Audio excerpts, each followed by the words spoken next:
இந்த விஷயம் தெரிஞ்சால் உங்களுக்கு வெயிட் லாஸ் இன்னும் ஈஸியாக இருக்கும்.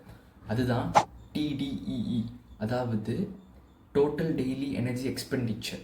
ஒரு நாளைக்கு நம்ம எத்தனை கலோரிஸ் பேர்ன் பண்ணுறோன்னு இதுதான் சொல்லுது.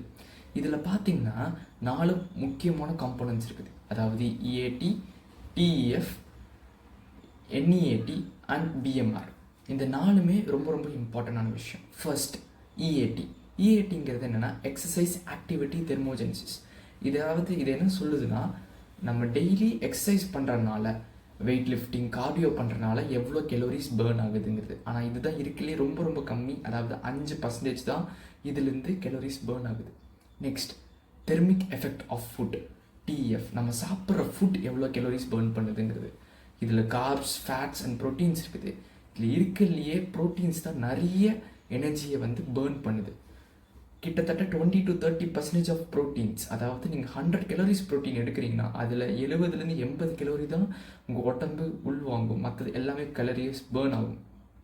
நெக்ஸ்ட் NEAT, அதாவது நான் எக்ஸசைஸ் ஆக்டிவிட்டி தெர்மோஜெனிசிஸ். நீங்கள் நடக்கிறது, துணி துவைக்கிறது, துணி காய போடுறது, பாத்திரம் கழுவுறது, இது எல்லாத்துலேயும் சேர்த்து உங்களுக்கு 15% இதில் கலோரிஸ் பேர்ன் ஆகும். Next BMR.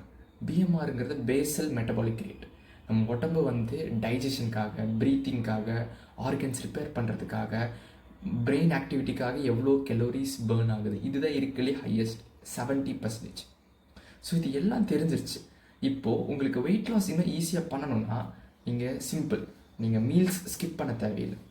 ஒவ்வொரு மீல்ஸ்லேயும் ஹை ப்ரோட்டீன் கண்டென்ட் எடுக்க பாருங்கள். நிறைய ப்ரோட்டீன் இருந்தால் நிறைய கலோரிஸ் பேர்ன் ஆகும்.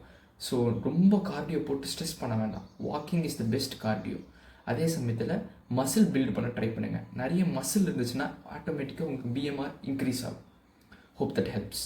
பாய்.